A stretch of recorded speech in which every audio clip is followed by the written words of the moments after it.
Silakan duduk.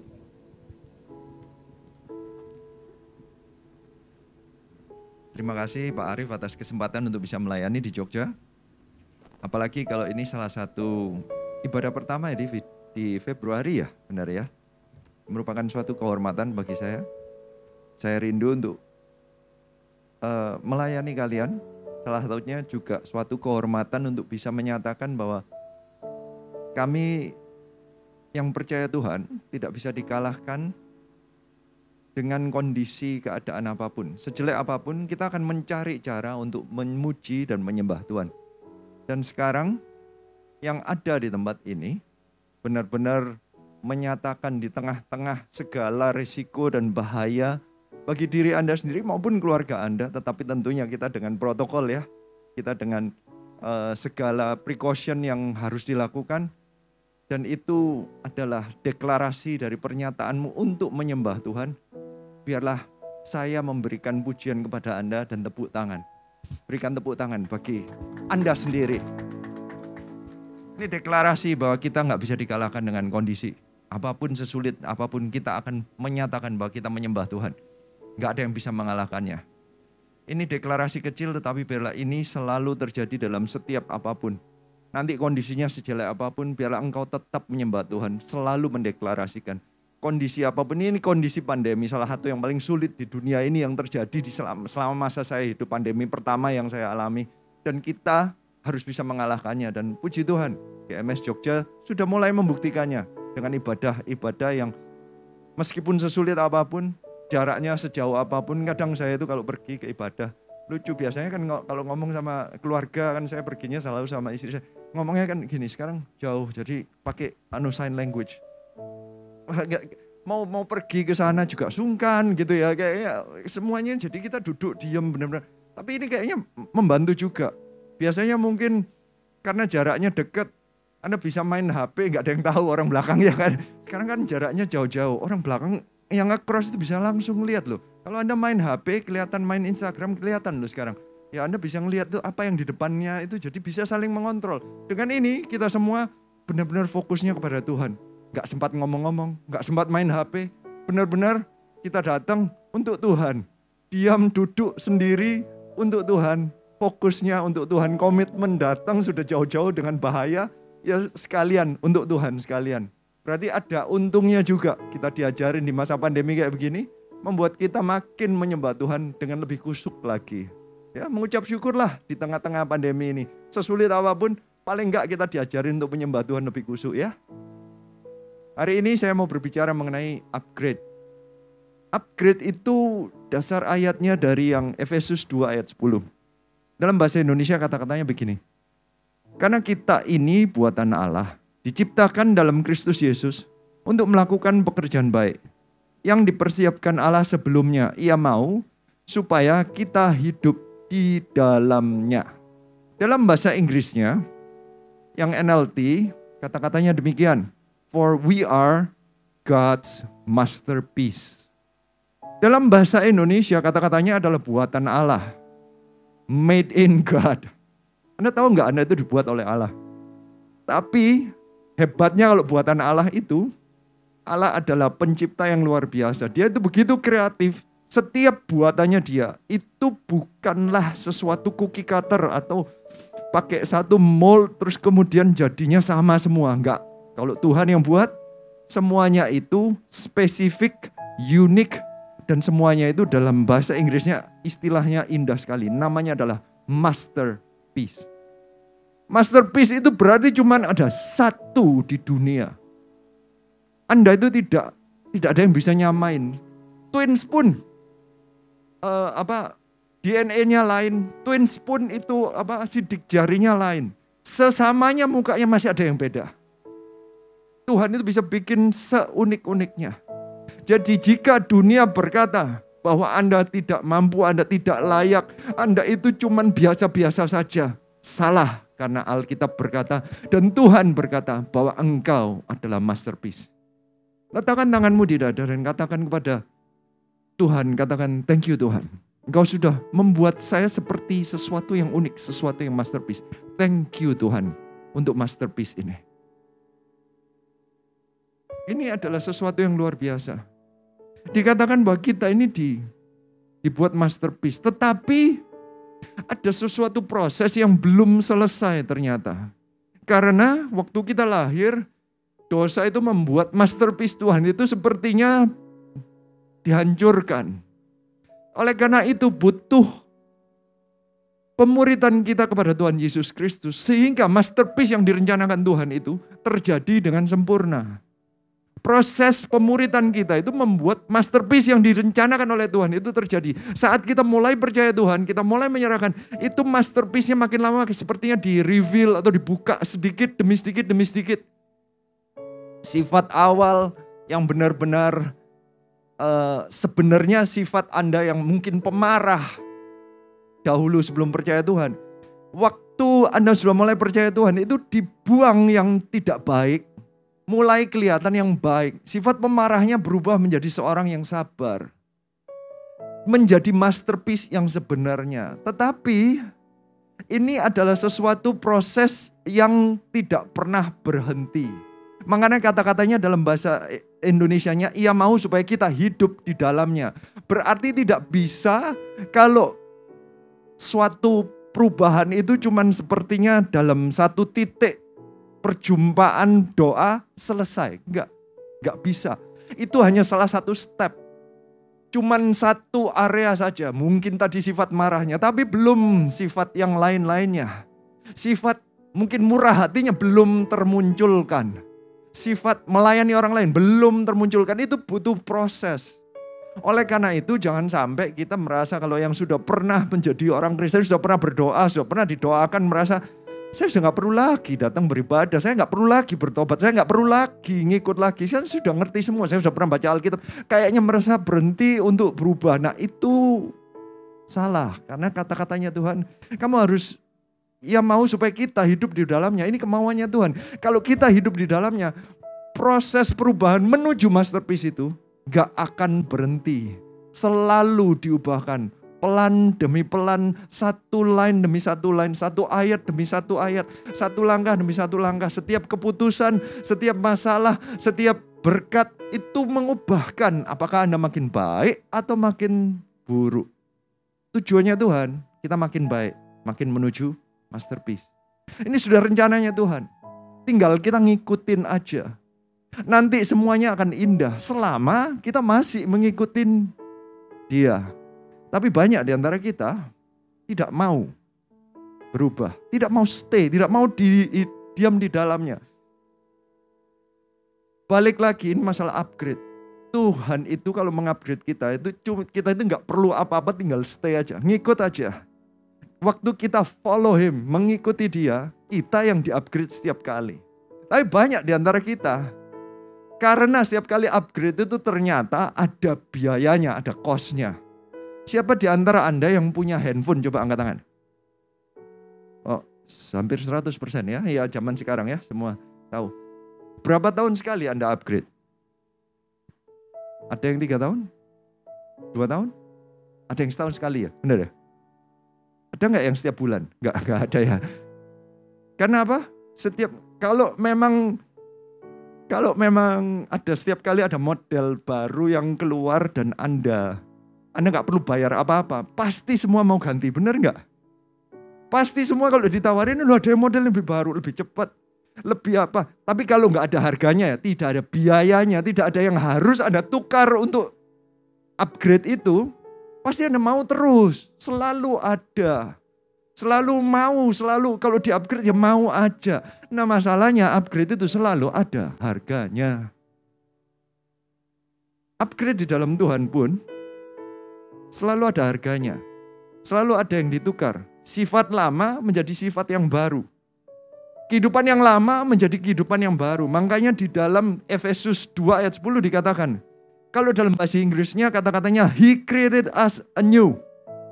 Diciptakan dalam Kristus Yesus untuk melakukan pekerjaan yang baik. Tidak ditangkap kata-kata anew-nya. Ada sesuatu yang barunya itu enggak ditangkap kalau dalam bahasa Indonesianya. Tapi dalam bahasa Inggrisnya jelas. Diciptakannya itu baru. Berarti kalau ada yang baru, berarti ada yang lama yang harus diganti. Harus ada yang dibuang. untuk menggantikan ke yang baru. Anda nggak bisa cuma numpuin yang lama dengan yang baru begitu saja. Yang lama harus dibuang, digantikan dengan sesuatu yang baru. Sepertinya puzzle piece-nya nggak bisa cuma ditempel-tempelin di atasnya. Itu berarti kalau sampai ada yang kayak gitu, itu istilahnya kayak Kristen KTP kali ya. Dipupurin aja, dibedakin aja depannya, kelihatannya kayak orang Kristen. Kalau ngomong haleluya pakai salib, tapi nggak pernah berdoa kepada Tuhan. Itu cuman bedak saja. Harus ada sesuatu yang dari dalam diganti. Create, diciptakan yang baru. Hatimu yang diganti. Sesuatu yang di dalam sifatmu yang diganti. Karaktermu yang diganti. Bukan cuman luarnya saja. Ada yang diganti. Masalahnya waktu diganti ini, itu kan biaya. Itu cost-nya. Ada sesuatu yang harus dibuang untuk dimasukin yang baru. Harus dibuang dahulu baru dapat yang baru. Untuk upgrade, Anda kalau bawa dua-dua namanya bukan upgrade. Handphone Anda semua dipindah. Kalau saya di iOS, ditransfer semuanya. Dan semua diteleponnya, kalau ditelepon dua-dua kan bingung yang mana yang diangkat. Ditransfer ke yang baru bisa menikmati semua fitur-fitur yang barunya. Jika tidak ditransfer, Anda tetap pakai yang lama. Seperti mendua hati gitu. Nanti bingung, ini tercatatnya di sini apa di sini. Bingung nanti. Pakainya yang di mana. Gak bisa. Buang yang lama, pakai yang baru. Created anew. Dalam Kristus setiap upgrade itu harus menciptakan harus membuang yang lama dan mengambil yang baru. Masalahnya banyak di antara kita gak mau bayar harganya. Makanya di Alkitab menceritakan beberapa contoh-contoh orang-orang atau contoh-contoh kejadian di mana ada orang-orang yang mestinya sudah tertarik menjadi murid Kristus, tetapi dia nggak mau membayar harganya untuk upgrade. Akhirnya dia berhenti. Masalahnya banyak yang krusial. Kita nggak upgrade kalau menurut Anda, nggak apa-apa Kan untuk telepon aja nggak masalah. Tetapi mungkin telepon Anda begitu lama Anda tidak upgrade, telepon Anda nggak bisa menerima email. Ada satu fitur yang kadang begitu penting. Di zaman sekarang email, apalagi work from home, harus nerima email, harus apa. Kalau Anda nggak upgrade, Anda nggak bisa masuk ke level berikutnya. Ada fitur-fitur yang Anda nggak sangka bahwa kalau ternyata Anda upgrade gitu aja, Anda sekarang bisa terima email. Bukan hanya itu, sekarang di zaman kita bisa Zoom. Kalau Anda nggak upgrade, mungkin memorinya terlalu kecil, nggak bisa ikut Zoom. Ada sesuatu yang terhilang. Banyak di antara kita, atau beberapa di antara kita, itu tidak mau upgrade. Karena merasa bahwa apapun yang saya punya, itu sudah cukup. Jadi salah satunya adalah comfort zone. Ada orang merasa, ya pokoknya cukup kan. Saya hidup gini-gini aja, pokoknya yang penting masuk surga. Mau pelayanan atau enggak penting lah. Mau ngerti Alkitab gak penting, yang penting saya ngerti bahwa saya doa sama Tuhan selesai kok. Sudah masuk surga, kan ada ayatnya. Anda cuma ngambil satu ayat, Anda pegangin, benar, beriman, benar, saya setuju. Tapi Anda tidak bisa menikmati masterpiece yang Tuhan sediakan untuk Anda. Sepertinya hidup Anda itu masterpiece yang dibuat itu, Anda cuma buka 1 senti dalam kehidupan Anda. Padahal itu mestinya 2 meter.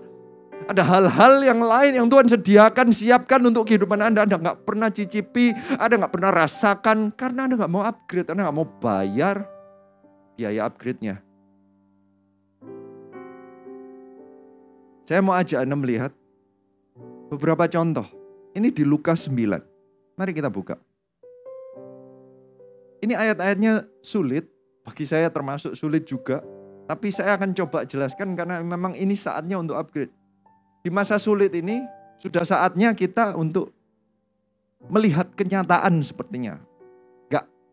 Gak baik jika kita cuma melihat ikut Kristus nyantai-nyantai aja. Mestinya Anda sudah saatnya kalau Anda mau datang ke gereja dengan segala risiko di masa pandemi, saya percaya kalian adalah orang-orang yang serius mau ngikut Tuhan. Kalian orang yang cukup dewasa untuk bisa mendengarkan ini. Lukas 9 ayat 57 dikatakan demikian. Ini salah satu contohnya. Hari ini, yang pagi ini, saya mau membagikan 3 contoh orang yang tidak mau membayar upgrade-nya. Atau 3 contoh orang yang berhenti mengikut Kristus, terhalangi. Dia tidak lagi hidup di dalam rencana Tuhan. Dia berhenti. Apa halangannya? Ada 3. Ini yang pertama, ayat 57. Ketika Yesus dan murid-muridnya melanjutkan perjalanan mereka, berkatalah seorang di tengah jalan kepada Yesus, "Aku akan mengikut engkau, kemana saja engkau pergi." Ayat 58. Yesus berkata kepadanya, "Serigala mempunyai liang dan dan burung mempunyai sarang. Tetapi anak manusia tidak mempunyai tempat untuk meletakkan kepalanya." Ini yang pertama. Ada seseorang, katanya kalau di Lukas, yang di tengah jalan datang. Dia yang memulai pembicaraan dan dia yang mengaltarkol dirinya sendiri. Dia berkata, "Aku akan mengikut engkau kemana saja engkau pergi." Ini cukup unik karena selama ini sebelum-sebelumnya kejadiannya adalah Tuhan Yesus yang memanggil murid-muridnya. Tuhan Yesus yang memanggil kepada mereka, "Come follow me." Tuhan Yesus yang memulai pembicaraan. Ini adalah orang yang punya inisiatif. Ini orang ada maunya. Ini orang yang datang kepada Tuhan Yesus dan dia yang berkata, "Aku akan mengikut engkau kemana saja engkau pergi." Wow. Ini luar biasa. Dia mulai berkata, tempat gak masalah. Aku akan ikut. Tetapi kalau diselidiki aneh kan. Ada orang yang menyerahkan diri. Sifat Tuhan Yesus itu kan bukan yang menolak. Tuhan Yesus yang mengundang. Datanglah kepada siapa saja yang merasa lelah. Benar ya, Tuhan Yesus sangat welcoming. Sepertinya tangannya selalu terbuka. Orang seterbuang bagaimanapun diterima sama Tuhan Yesus. Tetapi kenapa di ayat 58 bukannya penerimaan yang diberikan, kata-kata yang diberikan oleh Tuhan Yesus, tetapi kata-katanya sepertinya ada sarkasemnya sepertinya. Kata-katanya seperti anak manusia, itu sebutan bagi Tuhan Yesus Kristus sendiri, tidak punya tempat, kalah dibandingkan sama binatang. Binatang aja ada tempat tidur. Anak manusia tidak punya. Tiba-tiba kok seperti yang penolakan. Kenapa? Kenapa demikian? Ternyata ini dijelaskan di Matius lebih jelas sebenarnya.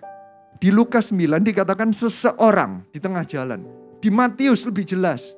Saya ajak Anda lihat ini sama kejadiannya. Kalau dibanding-bandingkan jawabannya spesifiknya Tuhan Yesus itu sama, tetapi tidak dijelaskan siapa. Karena di Lukas cuma ditangkapnya seorang. Di Matius 8 ayat 19 lebih jelas. Karena kata-katanya demikian. Kita buka Matius 8 ayat 19 dikatakan, "Lalu datanglah seorang ahli Taurat." Oh, seseorang ini adalah ahli Taurat. Padahal sebelum-sebelumnya, di Matius sebelumnya, ahli Taurat itu orang yang paling menolak Tuhan Yesus. Tuhan Yesus itu dianggap orang yang baru mulai ngajar, tetapi kayak mengacaukan semua pemikirannya ahli-ahli Taurat di zaman itu. Semua pengajarannya ahli Taurat itu sebenarnya dibolak-balik sama Tuhan Yesus. Ada yang dia menyembuhkan di hari Sabat, ditantang. Pengertian apapun mengenai perpuluhan ditantang. Pengertian mengenai ngajarin orang ditantang semua deh. Jadi kebanyakan dari ahli Taurat itu menolak Tuhan Yesus Kristus. Herannya ini orang satu, makanya unik. Ada ahli Taurat yang datang dan berkata, "Aku akan mengikut engkau." Bukannya mestinya malah ditepuin tangan, mestinya murid-muridnya malah, "Wah ye, berhasil akhirnya." Bukannya Tuhan Yesus, benar. Yang lainnya ya ahli Taurat. Ini loh ada orang yang benar. Mestinya kan begitu ya. Tetapi ternyata kalau Tuhan carinya itu bukan masalah sepertinya ya. Sepertinya kayak bukan cuma pengertian luarnya saja. Bukan kelihatan luarnya saja. Tuhan Yesus itu bisa membaca kedalaman hatinya. Makanya kata-katanya, "Lalu datanglah seorang ahli Taurat dan berkata kepadanya, 'Guru.'" Nah ini lebih jelas. Karena Tuhan Yesus ternyata dipanggilnya bukan dengan kata-kata Tuhan, bukan dengan kata-kata Tuan, tetapi dipanggilnya dengan kata-kata Guru. "Guru, aku akan mengikut engkau kemana saja engkau pergi." Ternyata kalau kata-kata ini itu adalah kata sesuatu yang biasa dilakukan oleh ahli Taurat yang lain. Ahli Taurat memang sistemnya dari dulu juga pemuritan. Kalau ada yang dianggap rabi atau guru, itu mereka memang yang ngikut kemanapun rabinya pergi.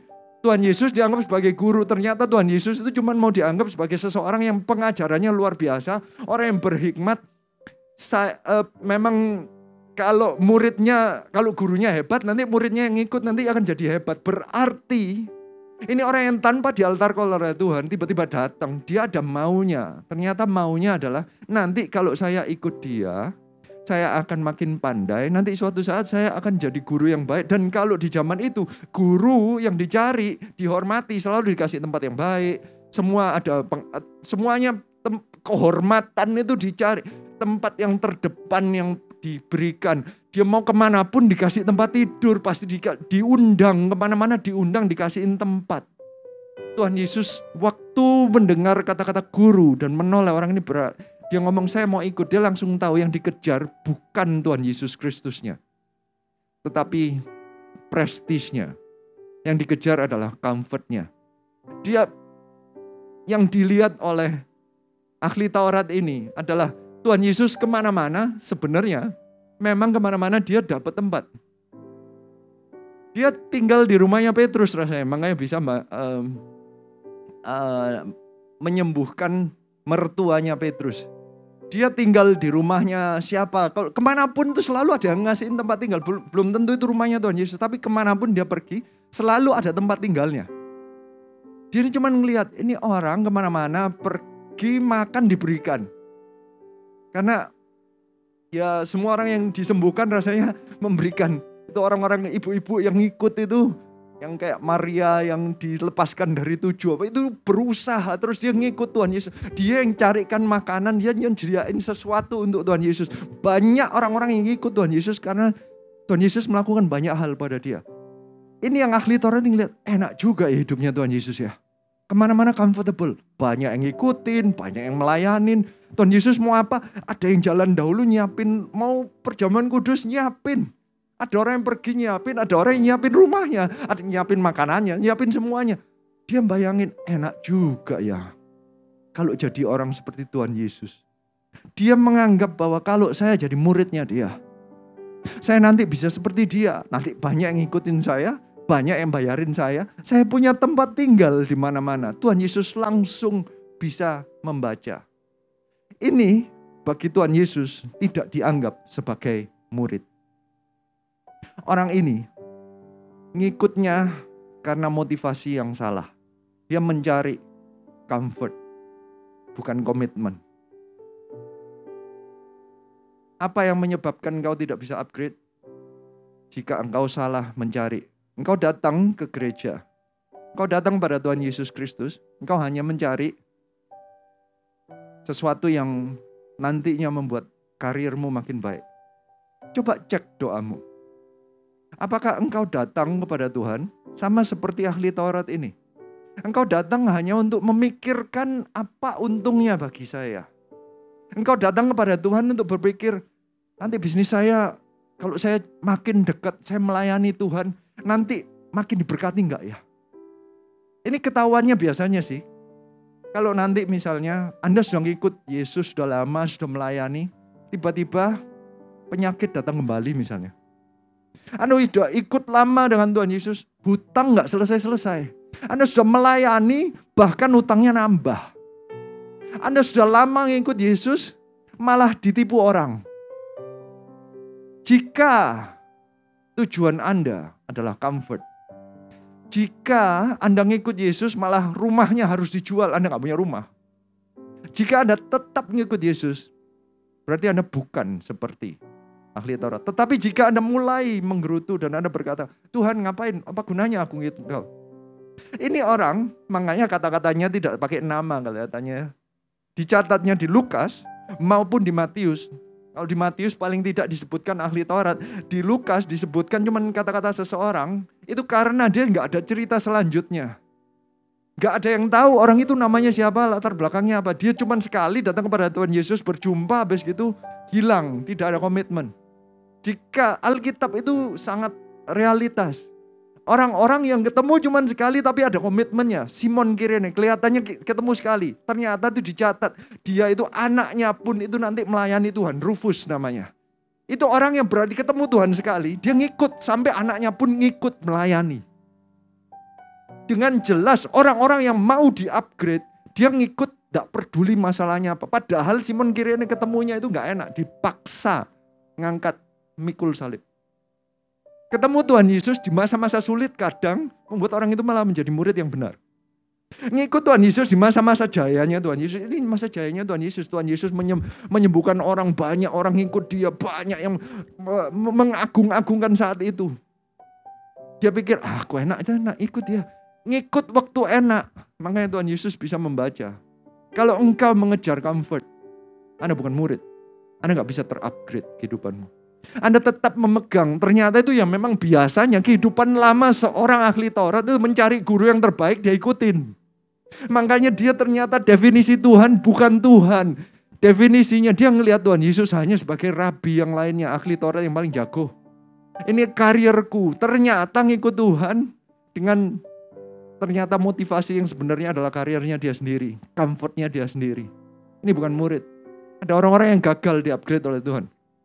Karena dia melihat Tuhan sebagai jalur untuk comfortable-nya dia. Ini jebakan pertama, comfort zone.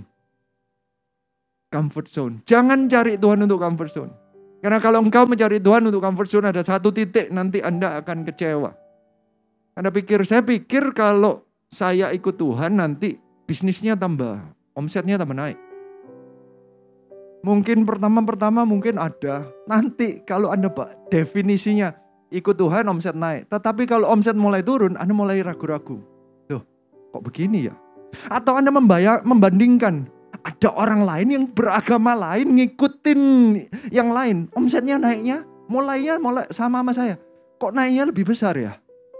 Jika Anda mencarinya adalah comfort, ada suatu titik nanti kesetiaan Anda akan tergoyahkan. Anda mulai membayangkan ternyata lebih hebat yang ilah yang itu. Agama yang itu ternyata membawa lebih banyak comfort. Makanya Tuhan Yesus itu mengerti, makanya dia berkata, kau sebenarnya kan cari rumah kan? Engkau mencari comfort kan? Tuhan Yesus berkata, kalau engkau ikut aku, bisa-bisa comfortnya gak ada loh. Tidak ada comfort, tidurnya pun gak ada tempat. Mau gak kamu ikut saya? Sepertinya ditantang seperti itu.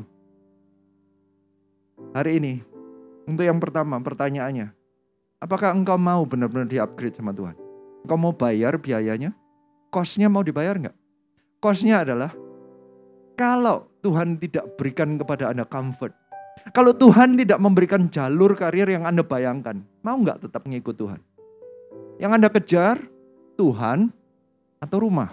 Yang Anda kejar, Tuhan atau karir? Yang Anda kejar, Tuhan atau pengetahuan?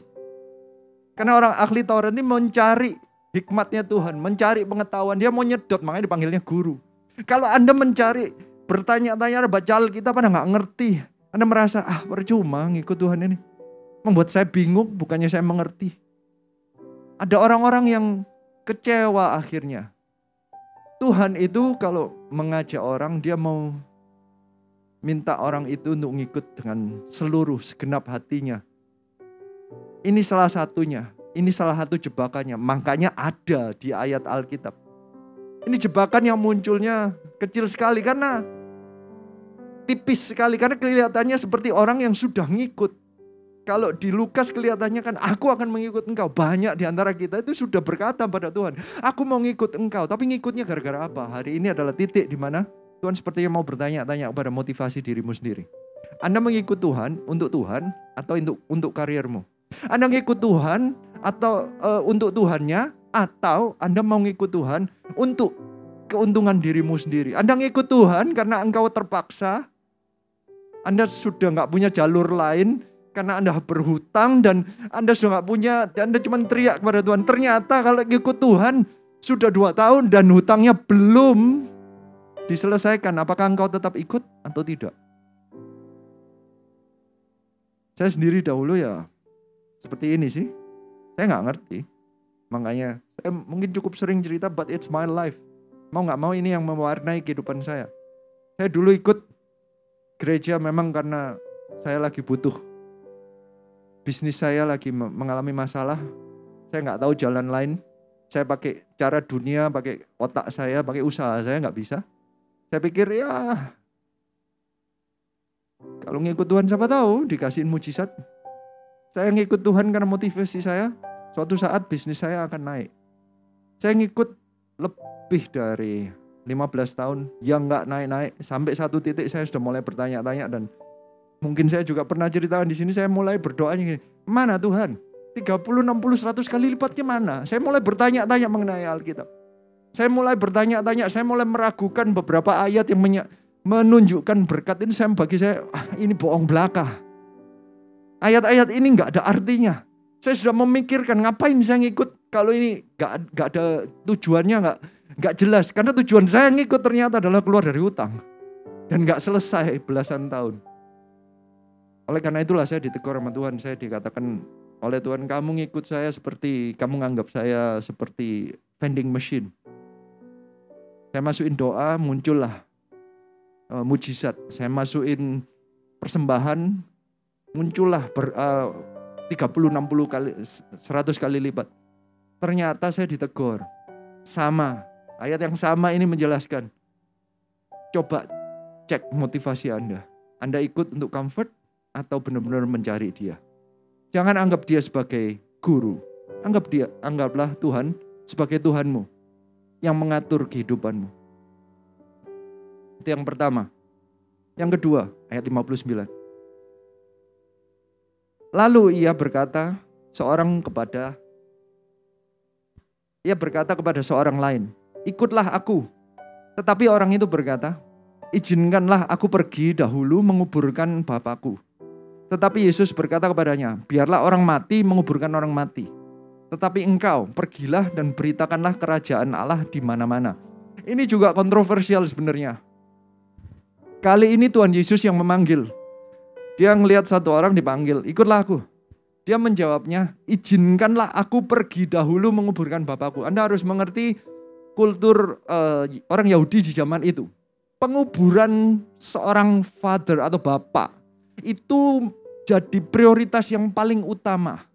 Anda sedang ngapain apapun, mereka harus menguburkan orang tuanya atau bapaknya itu dalam waktu 24 jam. Itu peraturannya.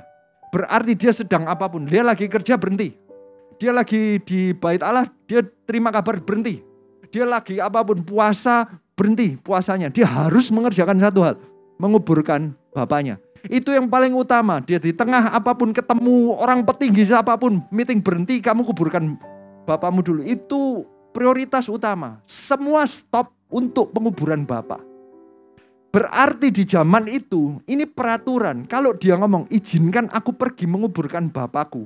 Itu sebenarnya karena bagi orang Yahudi di zaman itu, ya itu biasa. Kalau, kamu mesti nguburin bapak, ya pergilah. Mestinya diizinkan. Itu kan kayaknya normal, sesuatu kebiasaan lama yang sudah dianut ribuan tahun, ratusan tahun di masa itu. Tetapi herannya jawabnya, Tuhan Yesus menjawab, biarlah yang orang mati menguburkan orang mati. Sepertinya kasar sekali. Sepertinya tidak menghormati bapaknya dia. Sepertinya tidak menghormati kultur atau kebiasaan society zaman itu. Heran ada kata-kata ini. Tetapi setelah diselidiki lebih lanjut, ini yang ternyata dibaca tuh, sekali lagi Tuhan Yesus bisa membaca motivasi orang ini. Ini yang terjadi. Kalau di dalam bahasa Inggrisnya, kata-katanya demikian. Ini di NKJV ya, yang di New King James Version, kata-katanya lebih jelas. Kata-katanya demikian. Then he said to another, follow me. But he said, Lord, let me first go and bury my father. Sebentar. Ini ada yang aneh di sini. Dia manggilnya Lord. Sudah lebih baik daripada yang guru tadi. Dia manggilnya Lord, berarti manggilnya Tuhan. Tetapi ada yang kontradiksi. Setelah dia ngomong Lord, ada katanya let me first. Bentar. Habis Lord, me first. Jadi yang first yang Lord or me? Baru ngomong Lord, dia ngomong me first. Jadi yang diutamakan yang mana? Ternyata kata-kata untuk bury my father atau menguburkan bapakku itu hanya alasan saja. Karena kenapa kok saya argue bahwa ini cuma alasan? Karena jika memang bapaknya mati, dia nggak mungkin di sana dengerin Tuhan Yesus lagi ngajar. Kalau memang bapaknya mati, dia pasti sudah ditarik semua orang di sekelilingnya. Papamu mati, sudah kuburin. Gak mungkin dia sempat ngomong-ngomong sama Tuhan Yesus. Lewat aja. Berarti saat itu papanya belum mati. Kalau papanya sudah mati, dia sudah gak ada di sana. Dia pasti sudah sibuk. Karena itu sudah kebiasaannya. Itu sudah natural yang terjadi. Berarti kalau dia masih sempat negosiasi, berarti papanya belum meninggal. Berarti ini bukan kejadian yang sebenarnya. Tetapi dia kayaknya ngomong, sebentar, ngikut Yesus itu lebih tinggi. Mana prioritasnya, ngikut Yesus atau semua urutan prioritas dalam kehidupanmu? Alkitab mencatat. Kata-katanya dalam bahasa Inggris. Hari ini banyak bahasa Inggrisnya ya, Pak. Matius 6 ayat 33. Carilah dahulu ya bahasa Inggris, bahasa Indonesianya. Bahasa Inggrisnya katakannya, but seek first the kingdom of God and His righteousness. And all these things shall be added to you. Berarti Tuhan dengan jelas menjelaskan bahwa yang pertama, prioritas yang paling utama, itu adalah mencari Tuhan dan kebenarannya. Mencari kerajaan Allah. Tuhan itu datang mau mengubahkan seluruh tatanan kehidupan kita. Tapi banyak di antara kita tidak mau diubahkan. Gak mau upgrade, gak mau bayar. Gak mau bayar harganya. Banyak orang ikut Tuhan itu begini loh. Saya mau ngikut Tuhan tetapi saya cuman pakai persembahan aja ya kalau ngikutin Tuhan. Pelayanan saya cuman pakai perpuluhan aja sama persembahan ya. Karena saya sibuk dengan bisnis saya. Orang ini prioritasnya business first. Ngikut Tuhan, aku mau. Aku tahu aku butuh kok. Tapi pakai persembahanku aja ya. Aku jangan disuruh dijadwal, aku harus pergi berdoa atau aku harus nge-share. Aduh susah lah waktu, aku banyak deal yang harus aku kerjakan. Di pabrikku, di perusahaanku, aku harus banyak meeting-meeting. Gak bisa, maaf, tapi uang aku bisa kirim. Prioritasku business first ya. Boleh gak ngikut kayak begitu? Ini kalau ngomongin bisnis, semua orang ngomong, iya pasti bisnis kalah lah. Makanya Tuhan Yesus kalau ngajarin itu harus jelas. Ini peraturan yang paling tinggi di zaman itu, mengubur Bapa. Ini bukan artinya tidak menghormati masalah Bapa ya, masalah keluarga. Karena apa? Honor your father and mother, hormatilah ayah ibumu, tetap berlaku. Ini berbicara mengenai prioritas hidup seseorang. Dan ternyata memang bagi orang ini yang diajak omong Tuhan, ini bukan kejadian tapi ini alasan. Papanya belum meninggal. Dia ini cuma mau mendelay, mengolor-olor waktu agar aku gak usah ngikut Yesus. Nanti aja, kalau hidupku sudah aku atur yang benar, me first, nanti aku ikut kamu. Banyak orang kalau ditantang untuk ikut Tuhan, dia ngomong, nanti ya, kalau bisnisku sudah buka cabang yang ke-10. Nanti ya, kalau aku sudah punya rumah. Nanti ya kalau aku sudah sampai titik manajer. Nanti kalau aku punya kerjaan sendiri. Sekarang aku masih kerja sama orang. Nanti pelayanan itu kalau saya sudah punya bisnis sendiri. Nanti saya bisa punya waktu untuk pelayanan. Selalu ada kata-kata nanti ya. Ada alasan, ada me first. Selalu ada ngubur apa first. Selalu ada business first. Selalu ada nanti anak saya sekarang ini masih baru lahir. Gak bisa saya melayani. Nanti kalau anak saya sekolah. Nanti kalau sudah SD nunggu, nanti kalau sudah SMP. Kalau sudah SMP nunggu, nanti kalau sudah SMA. Kalau sudah SMA nunggu, nanti kalau sudah universitas. Waktu universitas uangnya sudah habis. Diomongin saya sudah tua, nunggu. Nanti apa? Waktu apa? Selalu nunggu. Ini alasan ternyata. Tuhan itu mau berkata bahwa melayani Tuhan itu urgency. Bahkan di ayat 60 dikatakan begini. Di Lukas 9 ayat 60 dikatakan demikian. Tetapi Yesus berkata kepadanya, biarlah orang mati menguburkan orang mati. Tetapi engkau pergilah dan beritakanlah kerajaan Allah di mana-mana. Berarti mengikut Yesus itu bukan cuman hatinya aja yang berubah. Tetapi kalau engkau ikut Yesus, pelayanan itu ternyata penting. Memberitakan kerajaan Allah itu yang paling prioritas, yang paling utama dari seluruh kehidupanmu. Apakah ini sudah terjadi dalam kehidupanmu atau tidak? Jika tidak, mungkinkah kita terjebak dengan ini? Kita selalu menunda-nunda. Kita tidak menangkap urgensi dan prioritas yang Tuhan taruh. Bagi Tuhan, memberitakan Injil, memberitakan kerajaan Allah. Itu adalah prioritas utama. Begitu utamanya, Anak Allah satu-satunya Tuhan Yesus Kristus mati di atas kayu salib untuk memberitakan Injil. Tetapi Anda sepertinya tidak menghargai pengorbanan Tuhan Yesus Kristus dengan Anda selalu ngomong, nanti ya. Mengabarkan Injil nanti aja. Tuhan Yesus mati untuk itu. Dia menaruh prioritas, memberikan contoh prioritas yang utama dalam mengabarkan Injil. Dia sampai mati di atas kayu salib untuk Anda. Dan itu pun tidak cukup bagi Anda untuk ngikutin contohnya. Anda berkata, nanti anak saya dahulu, nanti bisnis saya dahulu, nanti karir saya dahulu, nanti ada sesuatu dahulu, nanti, selalu nanti.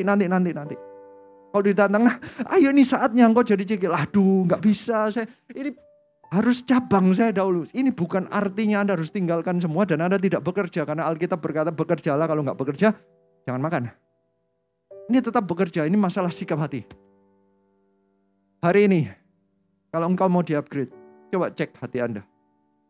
Apakah Anda masih menunda-nunda waktu mengikuti Yesus? Anda cari alasan sesopan mungkin sehingga Anda tidak perlu mengikuti Yesus hari ini juga. Dalam 24 jam selalu ada prioritasnya. Dalam 24 jam harus. Dan belum lagi, ya itu kalau ngubur itu ya. Setelah 24 jam harus ngubur, nanti harus ada masa pengabungan 10 hari paling tidak. Setelah itu transfer of kepemilikan dan lain-lain, surat menyurat, mungkin ada another 10 hari. Berarti ada pokoknya nunda. Ini adalah orang yang waktu ditantang, ayo ikut Yesus, dia ngomong, saya pikir dahulu. Kalau secara Kristennya yang baik, saya doakan dahulu ya. Ayo jadi sponsor, bangkitlah. Ayo jadi CGL, saya doakan dahulu ya. Anda tunda setelah 6 bulan ditanyain, ayo sudah saatnya loh untuk bergerak. Nanti ya, saya doakan dahulu. Tuhan belum berbicara sama saya. Saya nunggu, kuburkan bapakku dulu. Ada sesuatu pokoknya yang lebih prioritas daripada Tuhan Yesus. Ternyata ini adalah halangan untuk Anda di-upgrade. Coba cek hati Anda. Jangan sampai ini menjadi halangan agar Anda nanti menerima upgrade-nya. Ada halangan ketiga. Ayat 61. Dan seorang lain lagi berkata, aku akan mengikut engkau Tuhan, tetapi izinkanlah aku pamitan dahulu dengan keluargaku. Tetapi Yesus berkata, setiap orang yang siap untuk membajak tetapi menoleh ke belakang tidak layak untuk kerajaan Allah. Ini dalam NKJV-nya kata-katanya bukan keluarga. Kata-katanya adalah, let me say farewell to those who are in my home. Soalnya kalau kata-kata keluarga sepertinya kayaknya Tuhan Yesus itu mau memecah belah keluarga. Enggak, ini sekali lagi orang yang cari alasan. Dia ini adalah orang yang selalu mengutamakan hubungan daripada Tuhan Yesus. Dia lebih pingin teman, dia gak mau ditinggal orang lain daripada Tuhan Yesus Kristus. Bagi dia yang paling dekat, those in my home, itu adalah orang-orang yang paling dekat. Dia itu kalau mau ikut Tuhan, itu dia noleh dulu. Temanku maju gak ya? Kalau dia maju altar call, saya ikut maju. Anak CG ku ada enggak? Anak itu ada enggak di CG? Kalau anak itu enggak ada, aku enggak seneng. Kalau kondisinya enggak enak, aku enggak mau pelayanan. Ada orang-orang yang mau pelayanan kan apa? Suka dengan teman-temannya. Ini orang yang mengutamakan relationship dengan people daripada relationship dengan Tuhan. Ini adalah orang-orang yang sebentar ya, kalau mau bergerak, sebentar aku tak tanya-tanya. Dia mulai nanyain ke orang-orang. Saya ini cocok gak ya kalau pelayanan doa? Temennya bilang, ngapain doa-doa, gak usah. Satunya lagi, aduh lebih baik pelayanan PAW aja. Menyembah Tuhan lebih, dia terus jadi bingung, dia gak pernah hubungan dengan Tuhan, gak pernah bisa. Tuhan, aku mau ikut kamu. Dia ngomong, saya akan tanya-tanya dulu orang yang di rumahku. Orang-orang yang relationship. Dia mengutamakan, kalau ada orang yang berkata, enggak, jangan pelayanan. Nanti kalau kamu pelayanan, kamu hilang dari aku. Kamu enggak jadi temanku. Dia bilang, nanti ya sebentar ya teman. Ada orang-orang yang kayak begitu. Dan Tuhan berkata, ini orang yang enggak bisa di-upgrade. Dia bahkan berkata, tiap orang yang siap membaca tetapi menoleh ke belakang tidak layak untuk kerajaan Allah. Orang-orang yang seperti istrinya Lot, yang punya teman-teman banyak di Sodom dan Gomora. Waktu diselamatkan, dia masih menoleh ke belakang. Relationship-nya membuat dia tidak mengikut Yesus dengan 100%. Dia masih mau menoleh ke belakang. Semuanya ini akan mencegah untuk Anda di-upgrade. Ada 3 hal yang mencegah Anda untuk di-upgrade. hari ini yang diajarkan melalui Lukas. Yang pertama adalah seseorang yang mencari comfort, motivasi yang salah. Dia tidak bisa di-upgrade. Carilah Tuhan. Komitmenlah kepada Tuhan. Carilah dahulu kerajaan Allah. Jangan cari comfortnya. Jangan cari kariermu. Yang kedua, ada orang-orang yang berkata selalu cari alasan delay dahulu. Pemberitakan Injil, melayani Tuhan, mengikut Tuhan, itu adalah prioritas yang utama. Jangan selalu mencari alasan untuk menunda. Now, not later. Yang ketiga, jangan melihat ke belakang. Jangan cari alasan. Jangan cari teman dahulu, baru berjalan. Jangan noleh. Selalu masa lalu, teman-teman, bukan artinya ini keluarga yang gak boleh, tidak menghormati keluarga. Bukan. Tetapi kalau Anda masuk surga atau tidak, Anda gak bisa cuma minta izin dahulu. Tanya teman-teman, saya enaknya baptis gak ya? Baptis itu antara Anda dengan Tuhan. Melayani itu antara Anda dengan Tuhan. Anda jangan gara-gara ada orang-orang yang gini, kalau saya nanti dibaptis, nanti saya gak dapat pasangan hidup karena pacar saya agama lain. Ini orang-orang yang menoleh ke belakang. Aku tak tanya dulu keluarga. Kalau aku boleh ikut, baru nanti saya akan ikut Tuhan. Ini orang-orang yang tidak bisa di-upgrade oleh Tuhan. Padahal Alkitab itu berkata, orang-orang yang mau, dia akan mendapatkan ini. Di Matius 19 ayat 28. Ini ayat terakhir sebelum kita berdoa. Sampai 30. Kata Yesus kepada mereka, aku berkata kepadamu, sesungguhnya pada waktu penciptaan kembali, apabila anak manusia bersemayam di takhta kemuliaannya, kamu yang telah mengikut aku akan duduk juga di atas 12 takhta untuk menghakimi ke-12 suku Israel. Ini ada kata-kata yang telah mengikut aku. Dari tadi kata-katanya orang yang mau mengikut aku tetapi gagal. Dia tidak bisa upgrade. Ternyata upgrade itu terjadi saat engkau tetap mengikut Tuhan Yesus Kristus. Berada tetap di dalamnya. Tetapi ada orang-orang yang gagal. Dan ini adalah janji kepada orang yang berhasil mengikuti Yesus. Dia akan terupgrade terus sampai suatu saat engkau duduk di atas takhta bersama dengan Tuhan Yesus Kristus. Engkau akan ikut memerintah kepada dia. Bahkan ayat 29 dikatakan, dan setiap orang yang karena namaku meninggalkan rumahnya, saudaranya laki-laki atau saudaranya perempuan, bapak atau ibunya, anak-anak atau ladangnya, akan menerima kembali 100 kali lipat dan akan mendapat hidup yang kekal.